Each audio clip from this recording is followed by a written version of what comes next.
हैं मुस्तफा वाले, नात पढ़ते हैं मुस्तफा वाले और सुन के खुश होते हैं खुदा वाले। नात पढ़ते हैं मुस्तफा वाले, सुन के खुश होते हैं खुदा वाले।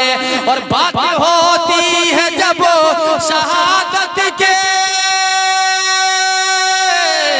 अरे बात होती है जब शहादत के, तो याद आते हैं करबला वाले, याद आते हैं करबला वाले।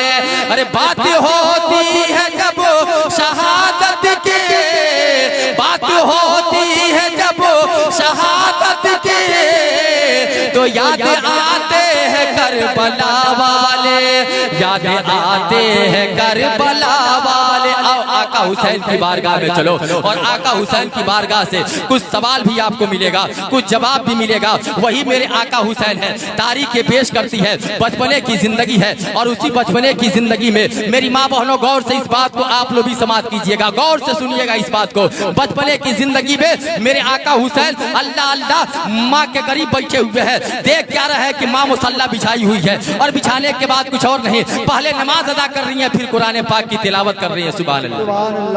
पहले नमाज अदा कर रही है, फिर कुरान पाक की तिलावत कर रही है। आका हुसैन देख रहे हैं बचपने की जिंदगी। और बचपने की जिंदगी में एक दिन माँ उस बात से पूछिएगा, या आप देखते होंगे कि जब बेटा माँ के गोद में बैठ के और माँ से प्यार भरी आवाज अंदाज में जब माँ से कुछ मांगा करता है तो माँ का चेहरा बिल्कुल उठता है। सुभान अल्लाह।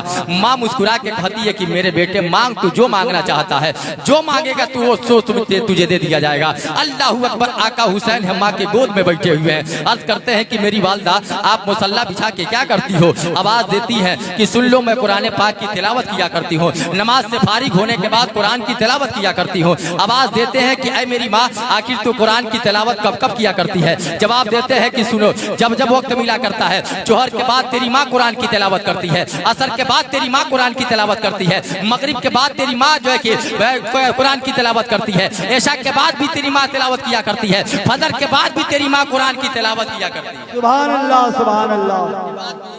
तेरी माँ कुरान की तिलावत किया करती है। जरा एक चीज बताइए, एक चीज बताइए, आप मेरे तरफ देखें। आज किसी भी गली से गुजरिए तो गुजरने के बाद कहीं से क्या कुरान की आयतों की आवाज आपको मिल रही है?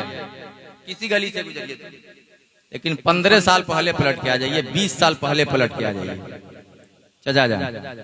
जब कच्चे मकान थे, कच्चे जब मकान थे, तो फजर की नमाज पढ़ने के बाद अगर गली से गुजरा जाता था तो 2 घर 4 घर छोड़ देने के बाद हकीकत में कुरान की तिलावत की आवाज आया करती। यही औरतें थी, यही माँ और बहनें थी जो फजर के नमाज के बाद कुरान की तिलावत किया करती थी।